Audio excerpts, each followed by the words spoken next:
रात का समय था। तुषार चेयर से बंधा हुआ था और कैमरे से व्लॉग रिकॉर्ड हो रहा था। तुषार चीख रहा था, चिल्ला रहा था। मुझे माफ कर दो, इसमें मेरी कोई गलती नहीं है, सारी गलती सुशीला की है। ये सब उसी का आइडिया था, मुझे छोड़ दो प्लीज। तभी कैमरे के सामने एक हैवान जैसा दिखने वाला व्यक्ति आता है और कहता है, तो देखा दोस्तों, तुषार किस तरीके से तड़प रहा है। मैं अपने व्लॉग के माध्यम से लोगों को यही बताना चाहूंगा कि यही जिंदगी है, कभी खुशी होती है तो कभी गम। आज इस तुषार की खुशी और गम दोनों का ही मैं दी एंड कर दूंगा। वो हैवान और कोई नहीं, पराग था। पराग अपने हाथ में चाकू लेता है और तुषार के पीछे जाता है और कैमरे के सामने कहता है, गाइस, अगर आपको ये व्लॉग अच्छा लगे तो लाइक, शेयर और सब्सक्राइब कीजिए। चलो इसे खत्म करते हैं। नहीं नहीं पराग, नहीं नहीं। पराग तुषार का गला काट देता है। ये कहानी बदले की है। ऐसा क्या हुआ था पराग के साथ कि वो धीरे धीरे अपने ही पुराने दोस्तों को मार रहा था। आइए जानते हैं। 2 हफ्ते पहले पराग, तुषार, सुशीला और अदिति एक दूसरे के अच्छे दोस्त थे। सब एक दूसरे से जॉब पर ही मिले थे। पराग अपने काम में बहुत अच्छा था, मगर उसे तो कुछ और ही करना था। तू आजकल ऑफिस लेट आता है और जल्दी चला जाता है, क्या माजरा है पराग? मेरा ये जॉब करने का बिल्कुल मन नहीं करता, मुझे तो व्लॉगिंग करनी है। और तुझे लगता है व्लॉगिंग में तुझे मजा आएगा? मजा का तो पता नहीं यार, लेकिन व्लॉगिंग में मैं खुद को एक्सप्लोर कर पाऊंगा। व्लॉगिंग के बहाने मैं पहाड़ियों पर घूमने जा सकूंगा, बहुत मजा आएगा। और इसी बहाने मैं लाइफ में कुछ ऐसा कर रहा हूंगा जो मुझे सच में पसंद है। जब भी वीकेंड आता था, पराग व्लॉगिंग करता था। पराग अपना फोन निकालता और व्लॉगिंग शुरू कर देता। धीरे धीरे उसके व्लॉग्स पर व्यूज आने शुरू हो गए। उसका चैनल मोनेटाइज हो गया। उसका ये व्लॉगिंग जो कि साइड हसल था, अब उसे फुल टाइम जितना पैसा कमा कर दे रहा था। एक दिन पराग ऑफिस आता है और अदिति उससे कहती है, पराग, कल तक मुझे पूरी फाइल रेंडर करके दे देना, मुझे आगे क्लाइंट्स को प्रेजेंट करना है। अरे ये सब छोड़ना, मेरी बात सुन। आज रात को मैं फुकनापुर जा रहा हूँ। वहां पर एक सुनसान खंडहर है, वहां जाकर व्लॉग शूट करना है। क्या बोलती है, चलेगी मेरे साथ? तूने सुना नहीं क्या? कल मेरा प्रेजेंटेशन है, क्लाइंट्स आ रहे हैं बाहर से। जितनी तेरी सैलरी है ना, उससे 2 गुनी सैलरी दूंगा मैं तुझे। ये क्या, ये सब फाइल्स, क्लाइंट, ये सब किसी और के लिए करने से तो अच्छा है कि मेरे साथ आ जा। मेरी पार्टनर के तौर पर खूब पैसे कमाएगी। सुशीला और तुषार को मैं क्या जवाब दूंगी? कभी कभी आगे बढ़ने के लिए छोटा मोटा दगा तो देना पड़ता है। चलना, मैं वैसे भी एक हाईटेक कैमरा भी खरीदने वाला हूँ, उससे अपना वीडियो और अच्छा शूट होगा। ऐसा है तो लेट्स गो। तभी वहां पर तुषार और सुशीला आ जाते हैं। ओए, बातें कम और काम ज्यादा करो। कल क्लाइंट्स आने वाले हैं, पता है ना? Yeah about that, we don't give a damn about the client, Sushila. Yup, Tushar and Sushila, we quit. Parag और अदिति वहां से जॉब छोड़कर निकल जाते हैं। उसके बाद पराग अदिति से कहता है, चल कैमरा लेने चलते हैं। जब वो कैमरा लेने जा रहे थे, तभी पराग को एक एंटिक शॉप के बाहर एक पुराना सा कैमरा नजर आता है। अदिति, चल इस शॉप में चलते हैं, यहाँ एक मस्त कैमरा रखा हुआ है। मगर ये तो किसी कैमरे की दुकान नहीं लगती है। तू चल तो सही। पराग शॉप में जाकर उस कैमरे को खरीद लेता है और बाहर आ जाता है। ये तो बहुत पुराना कैमरा है। फुकनापुर के भूतिया स्थान पर जाकर अपना व्लॉग शूट करूंगा, तैयार हो ना तुम? हाँ, मैं तैयार हूँ। तभी अदिति के फोन की घंटी बजती है। 1 मिनट में आई, मुझे एक अर्जेंट कॉल आ रहा है, आती हूँ। ठीक है, तुम मुझे सीधा मेरे घर पर मिलना। पराग के कैमरे में कोई तो अजीब बात थी। पराग और अदिति दोनों फुकनापुर में आ चुके थे और पराग अपना कैमरा हाथ में लेकर एक खंडहर में व्लॉगिंग करना शुरू कर देता है। हाय दोस्तों, आज हम आए हैं फुकनापुर के एक वीरान खंडहर में और गेस व्हाट, मैं अकेला नहीं हूँ, मेरे साथ है मेरी अच्छी दोस्त अदिति। Hi guys. आज से ये भी मेरे साथ ही व्लॉगिंग में रहेगी। आज देखते हैं कि फुकनापुर की डरावनी कहानियां असल में कितनी सच्ची हैं। जब वो व्लॉग बना रहा था तभी उसे सामने से एक आवाज आती है। गाइस, मुझे अभी सामने से कोई आवाज आई। हाँ, सामने से ऐसी आवाज आई जैसे कोई पराग को बुला रहा हो।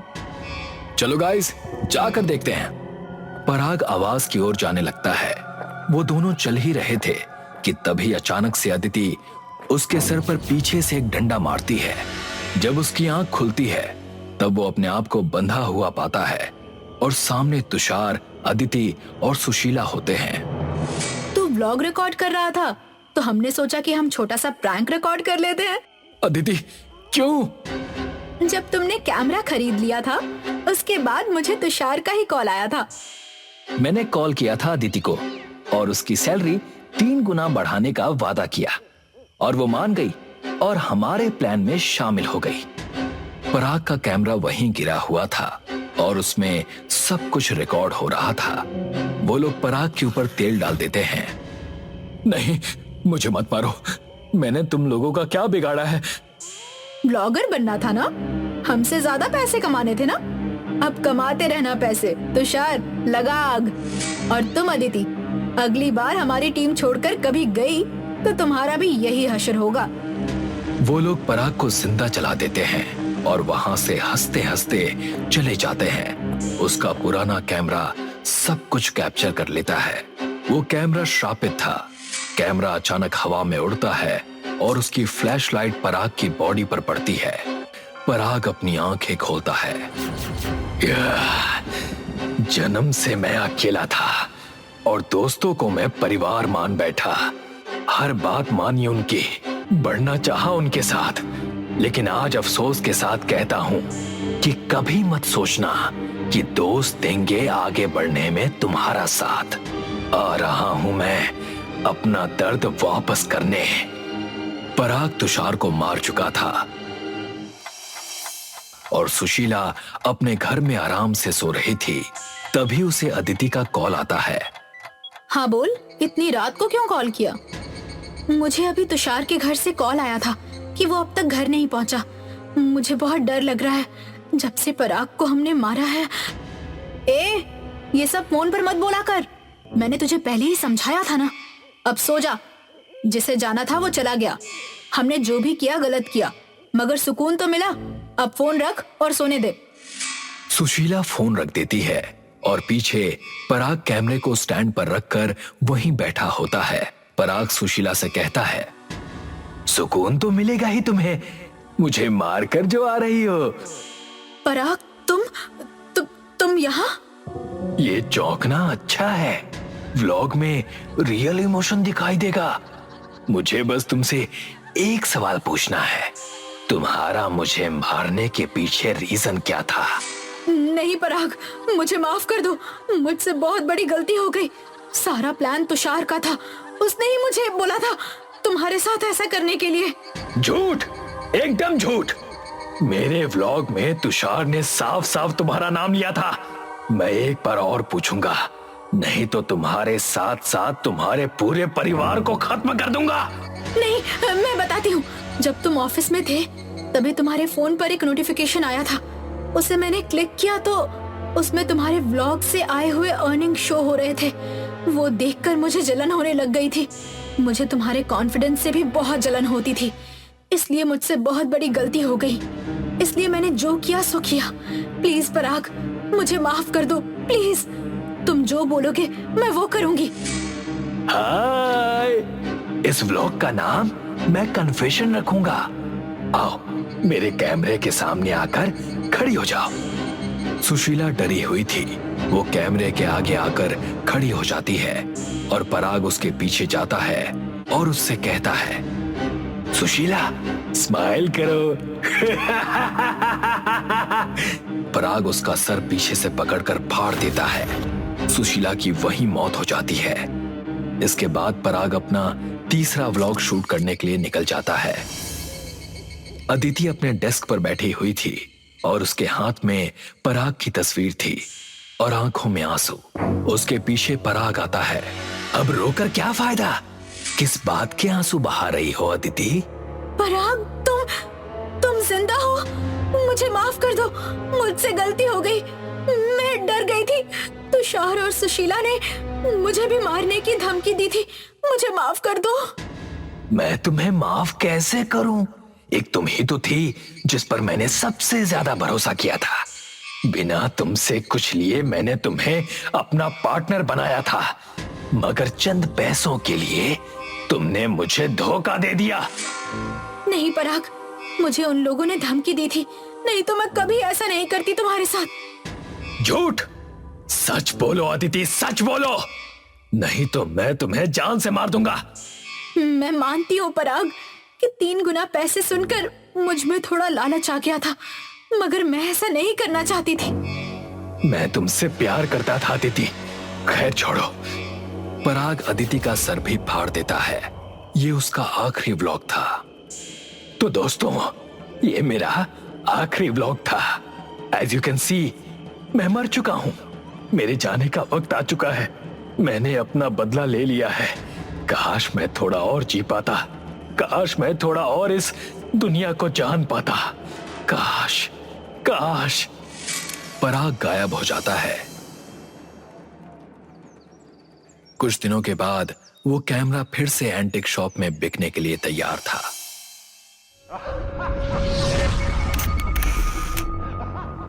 शहर में समुद्री बीचों पर होने वाली चहल पहल से हम सब वाकिफ हैं। दिन भर यहाँ लोग आते हैं, अपने परिवार वालों और दोस्तों के साथ और मौज मस्ती करते हैं। पर क्या आप जानते हैं कि इन समुद्री बीचों पर सूरज ढलने पर क्या होता है? ये है एक ऐसी ही बीच की कहानी। अरे यार रीमा, कहाँ हो तुम? हाँ, मैं पहुंच गया हूँ बीच पर।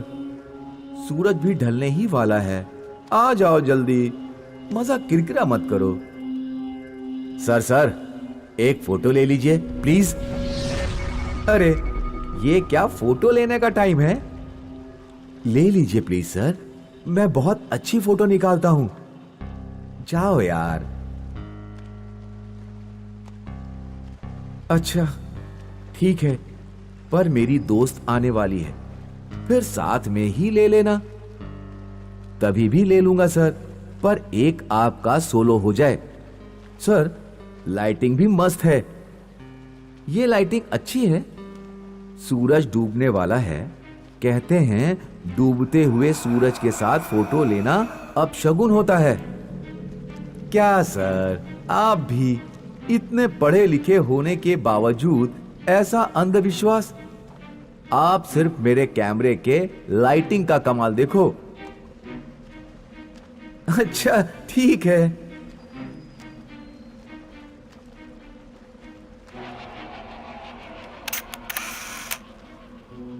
बढ़िया फोटो है सर। मैं बस 1 मिनट में आया इसे डेवलप करा के। ओह, मगर हेलो,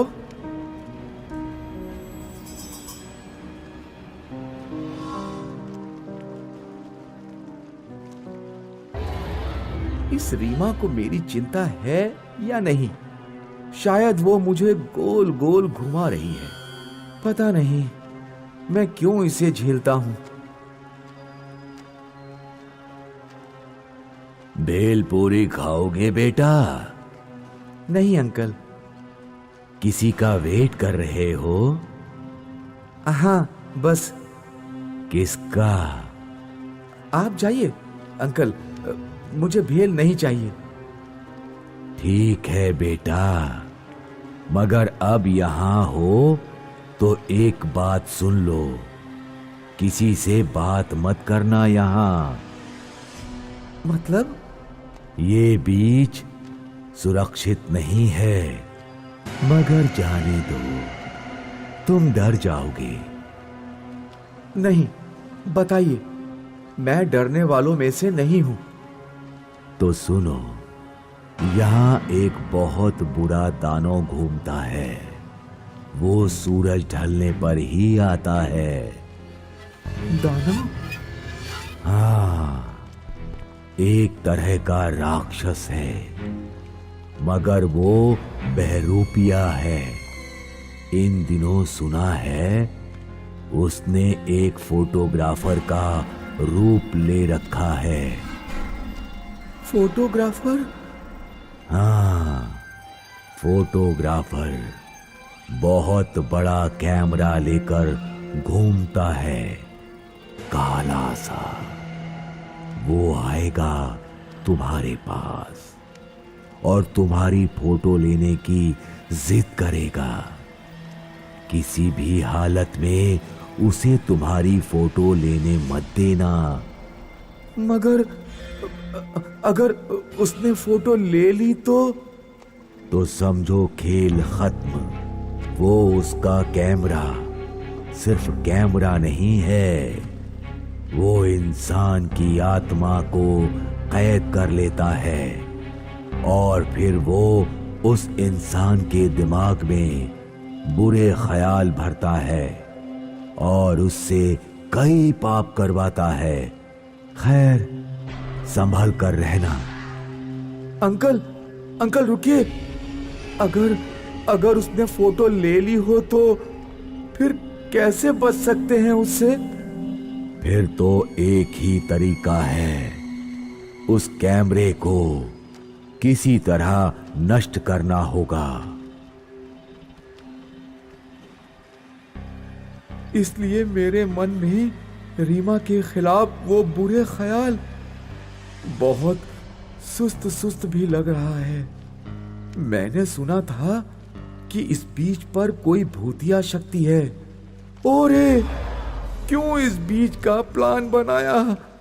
नहीं, मैं नहीं, उस रीमा ने बनाया। कम वक्त मुझे उंगलियों पर नचाती रहती है। अगर वो नहीं होती तो नहीं, मैं ये क्या बोल रहा हूं? सच में मेरे मन में बुरे ख्याल, वो भी रीमा के खिलाफ। उस फोटोग्राफर दानो को पकड़कर उसका कैमरा तोड़ना पड़ेगा। मगर वो है कहां?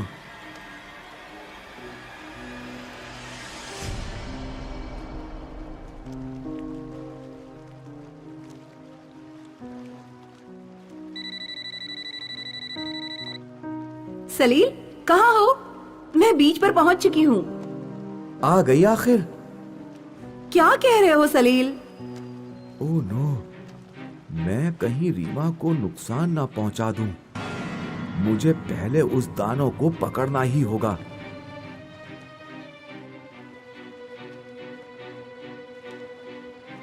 अबे, फोटोग्राफर कहां जा रहा है? सर, वो आपकी फोटो डेवलप कराने। फोटो के बच्चे, दे तेरा कैमरा मुझे। क्या कर रहे हो सर? मुझे पता है तू कौन है। दे दे तेरा कैमरा, वरना क्या कर लेगा? नहीं नहीं दानो, मुझे इस कैमरे को तोड़ना होगा। मगर सर मेरा कैमरा।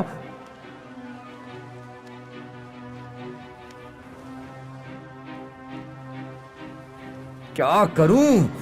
इस कैमरे का क्या करूं? इसे कैसे तोड़ूं?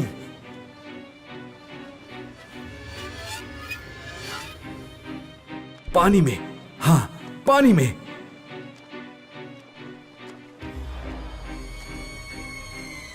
मेरी आत्मा लोगे, मुझ पर कंट्रोल करोगे। मर साले, मर।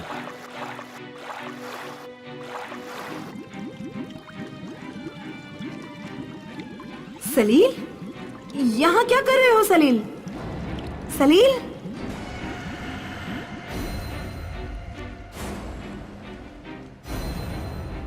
मेरे पास मत आओ रीमा। मुझे इस कैमरे को पहले तोड़ने दो, नहीं तो। ये क्या पागलों जैसी बातें कर रहे हो सलील? तुम नहीं समझोगी, ये एक शैतानी कैमरा है। इसमें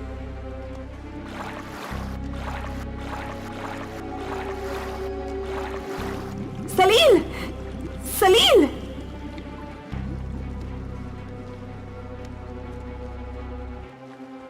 कैसे बचोगे? तुम नहीं सुनोगे ना? तुम मेरी बात कहीं नहीं सुनाओगे, हमेशा मुझ पर अपनी मर्जी चलाओगे। सलील, ये क्या कह रही हो रीमा?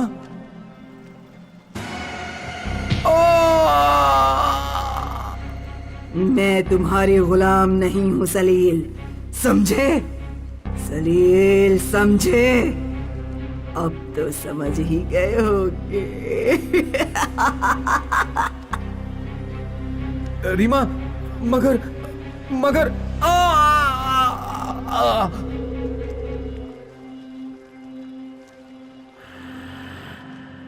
मैम, ये लो आपका फोटो, और सर का भी है, मगर वो तो